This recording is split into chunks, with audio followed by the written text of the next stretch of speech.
الحمد لله نحمده ونستعينه ونستغفره ونعوذ بالله من شرور أنفسنا ومن سيئات أعمالنا. من يهده الله فلا مضل له ومن يضلل فلا هادي له، ونشهد أن لا إله إلا الله ونشهد أن محمدا عبده ورسوله شهادة تكون للنجاة وسيلة ولرفع الدرجة كفيلة. وأشهد أن محمدا عبده ورسوله الذي أرسله بالهدى ودين الحق ليظهره على الدين كله.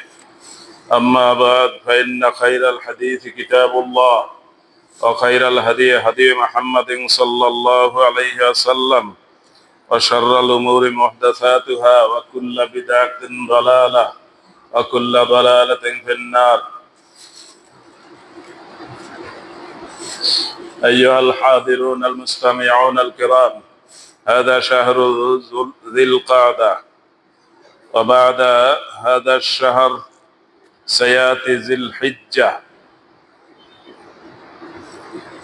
وهو شهر الحج وشهر العمل، الذي قال الله تعالى في القرآن المجيد: والفجر وليال عشر، كما جاء في القرآن المجيد. قال الله تعالى في سورة الصافات من قصة إبراهيم عليه السلام: قال إني ذاهب إلى ربي سيهدين، ربي هب لي من الصالحين. فبشرناه بغلام حليم. فلما بلغ معه السعي قال يا بني إني أرى في المنام أني أذبحك فانظر ماذا ترى. قال يا أبت افعل ما تؤمر، ستجدني إن شاء الله من الصابرين. وأول أضحية ضحى ابن آدم عليه السلام كما جاء في سورة المائدة. قال الله عز وجل: واتل عليهم نبأ ابني آدم بالحق إذ قربا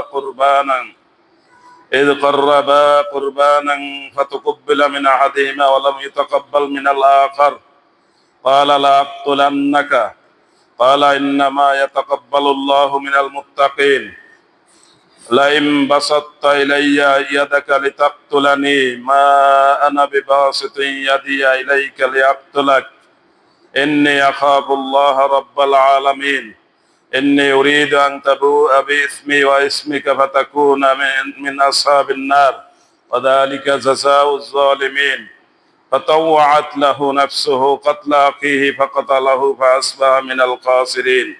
فبعث الله غرابا يبحث في الأرض ليريه كيف يواري سوءة أخيه، قال يا ويلتى أعجزت أن أكون مثل هذا الغراب فأواري سوءة أخي فأصبح من النادمين.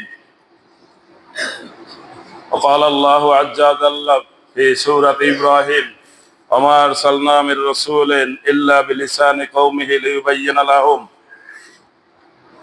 وقد جاء في الحديث الشريف: قال رسول الله صلى الله عليه وسلم: أربعة لا تزي في الأضاحي: العوراء البين عوارها، والمريضة البين مرضها، والعرجاء البين ضلعها، والعصفاء التي لا تنقي। প্রিয় মুসল্লিবৃন্দ, সপ্তাহের শ্রেষ্ঠ দিন জুমার দিনে আমরা জুমার নামাজ আদায়ের জন্য ইতিমধ্যে মসজিদে এসে হাজির হতে পেরেছি। শুকর আলহামদুলিল্লাহ।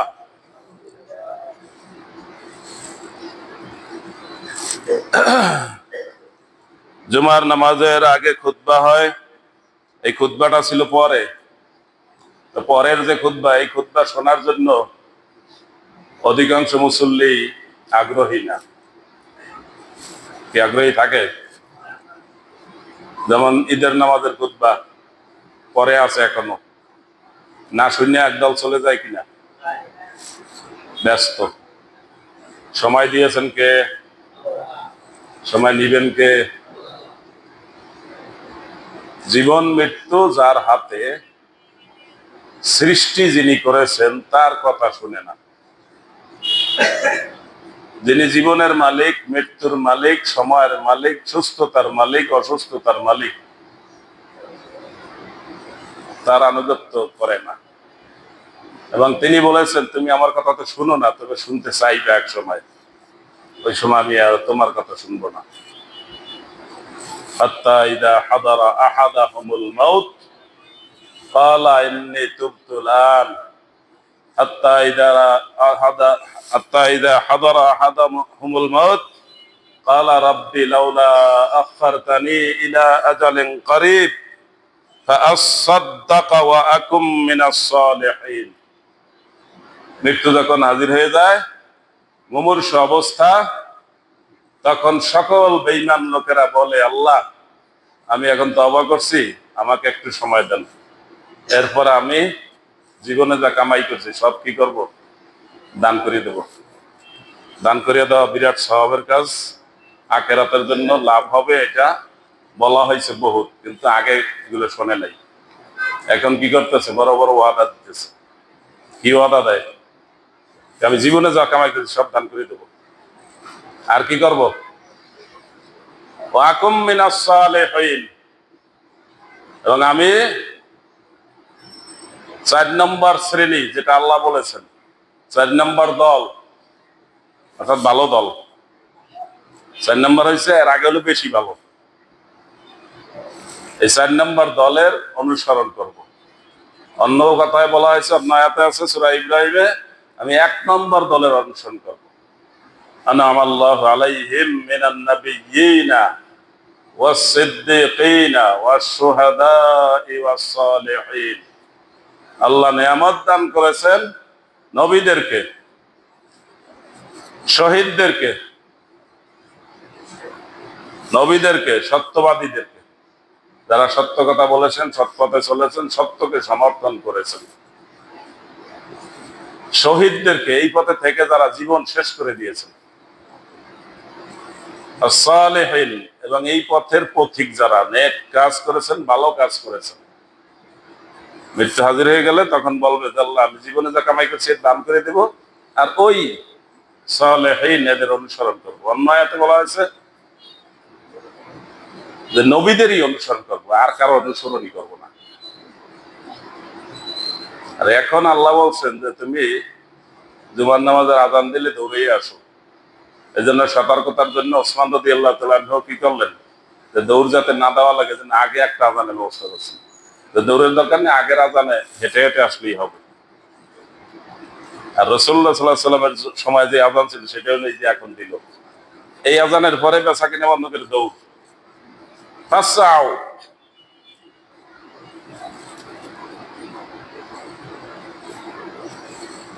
তো এইভাবে লোকেরা ওয়াদা দিবে, কোন সময়?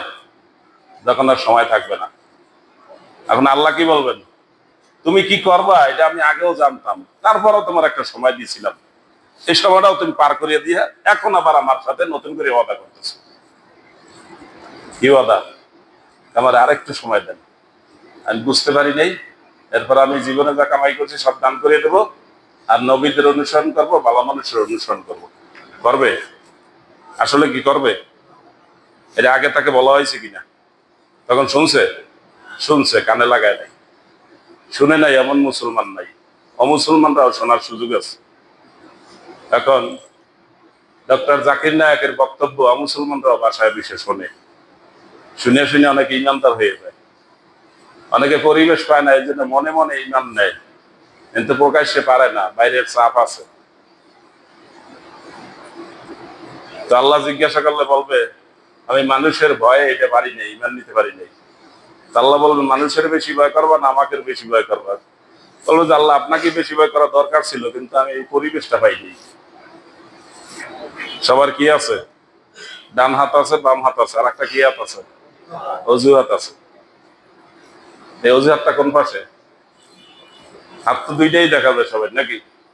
কয়টা? ডান হাত, বাম হাত। অজুহাত কোন জায়গায়? এই অজুহাতটা কোনো হাত না, এটা মিথ্যা হাত। মানুষের ভয়ে সে ইমান গ্রহণ করতে পারে নাই, ইমান বুঝেছে। আবার অনেক ইমানদার আছে, আমাদের মুসলমান ভাই ইমানদার হয়েছে কিন্তু কোনো আমল নাই। দুনিয়ার বছরগুলোর মধ্যে চান্দ্র বছর হলো 354 দিনে। এটা চাঁদের হিসাবে হিসাব করা হয়। যেই দিন চাঁদ উঠবেন সন্ধ্যার সময়, পরের দিন থেকে 1 তারিখ গুনতে হবে। এতে বছর হবে কত দিনে? 354 দিনে। আর সূর্যের হিসাবে বছর কত দিনে? 365 দিনে। ব্যবধান কত? 11 দিন। এই 354 দিনের মধ্যে চাঁদের হিসাবে যেটা আমাদের ইবাদতের বিষয়গুলো জড়িত, আবার সূর্যের সাথেও জড়িত। সূর্যের সাথে কি জড়িত? নামাজের সময়গুলো। আর মাসের হিসাব জড়িত কিসের সাথে? চাঁদের সাথে। রমজান হবে কিসের সাথে? চাঁদের সাথে। কোরবানি হবে কিসের সাথে? চাঁদের সাথে। হজ হবে কিসের সাথে? চাঁদের সাথে। এই ইবাদতগুলোর দিন তারিখ জড়িত আছে কিসের সাথে? চাঁদের হিসাবের সাথে। আর নামাজের সময়গুলো, রোজার ইফতার, সাহারি, এগুলো কিসের সাথে? সূর্যের সাথে। 24 ঘন্টার সাথে জড়িত। জোহর রক্ত কখন? সূর্য পশ্চিম আকাশে হেলে পড়লেই। এগুলো মুখস্থ থাকা দরকার কিনা? নামাজ ফরজ, ওয়াক্ত চিনা কি? মানে এই ফরজ কি সবাই বোঝে? বোঝে না। তাহলে উনি কি ফরজের ফরজ দাম দিল? দাম দেয় নাই।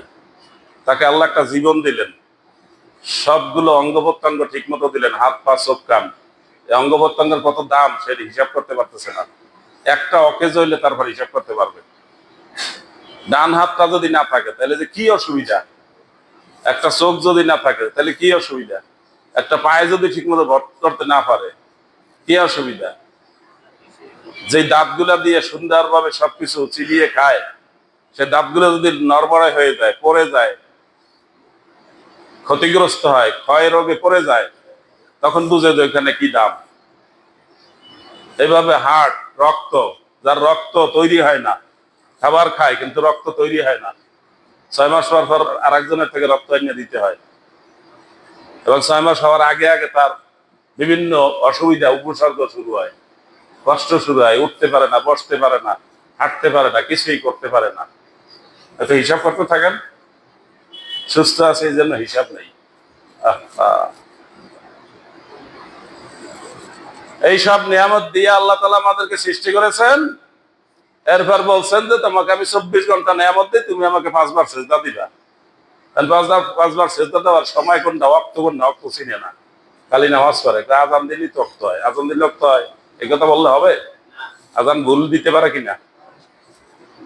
4টা ফজর রক্ত হয়, মাঝে মাঝে 2-1 দিন মুয়াজ্জিন 3-4 কালে আজান দেয়নি, শুনছেন 2-1 বার? তা আজান দিলে কি রক্ত হয়ে গেল? আমাদের দেশের লোকেরা মনে করে আজান দিছে তো, আজান দেয় নাই তো খাওয়া যায়। আজান দিলে, আজান না দিলে সারি খাওয়া যায়? আজান এক মসজিদে ভুলে দিল না। কি রক্ত চিনা কি খরচ? জোহর রক্ত কখন? সূর্য পশ্চিম আকাশে হেলে পড়লে। আসর রক্ত কখন? বস্তুর ছায়া 1 গুণ হইলে, আর একটা হইলো 2 গুণ হইলে। 2 ধরনের রক্ত। আমাদের এই ভারতীয় এলাকায় 2 ডাবল হইলে আসরের নামাজ পড়ে, মানে 5টা 5:30টায়। আর মধ্যপ্রাচ্য, আরব দেশগুলোতে পড়ে কোন সময়? বস্তুর ছায়া 1 গুণ হইলে। 3:30টা ওয়াক্ত 4টে নামাজ পড়ে। আসরের পরে অনেক সময় পাওয়া যায়। আবার এইদিকে জোহরেও সময় আমরা খেয়ে দিই। ওয়াক্ত হয়েছে কয়টায়? 12টার আগে। আর আমাদের দেশে জোহরের নামাজ পড়ে কয়টায়? 1:30টার আগে কেউ না, ইল্লা মাশাআল্লাহ। কিছু কিছু এখন শুরু হয়েছে। সূর্য ডুবলে মাগরিবের রক্ত। মাগরিবের রক্ত কত লম্বা? লালিমা দূর হওয়া পর্যন্ত 1 ঘন্টা 15 থেকে 20 মিনিট। এর মধ্যে নামাজ পড়লে এটা আদায় হবে, এটা কাজা না। অক্তটা চিনতে হবে। না চেনার কারণে 1 ঘন্টা পর, আধা ঘন্টা পরে মনে করে যে মাগরিবের নামাজটা পড়তে পারলাম না, আচ্ছা ঠিক আছে পরে পড়বো। এখন ইচ্ছাকৃত ভাবে সে কাজা করতেছে, এটা কি জায়েজ আছে নি? এখন কাজা করে কি কারণে? না জানার কারণে। অক্ত আছে কিনা। আপনি গাড়িতে ছিলেন, গাড়িটা থামছে, 1 ঘন্টা হয়েছে, আপনি বাসায় আসছেন, এখনো 15 থেকে 20 মিনিট আছে, এর মধ্যে মাগরিবের নামাজ পড়া যায় কিনা? উজু করিয়া জামা কাপড় দরকার হইলে পাল্টাই করা যায়, কিন্তু অক্স চিনে না, এখন ইচ্ছা করে নামাজটা ছাড়ছে। আবার ইচ্ছা করিয়া হোক অনিচ্ছা করিয়া নামাজ যদি কাজা হয় তাহলে শাস্তি কি? 2,88,00,000 বছর নাকি? আছে এরকম কথা? কোথায় আছে? এই তাবলীগের বইতে আছে। এটা কি সঠিক? মিথ্যা। রাসূলুল্লাহ সাল্লাল্লাহু আলাইহি ওয়াসাল্লামের নামে এইভাবে যদি হাদিস বলে, তার জন্য জাহান্নাম। আল্লাহর নবীর নামে যে মিথ্যা কথা বলবে, আল্লাহর নবী বলেন নাই, আর আপনি তো বলতেছেন নবী বলছেন। নবী বলেন নাই।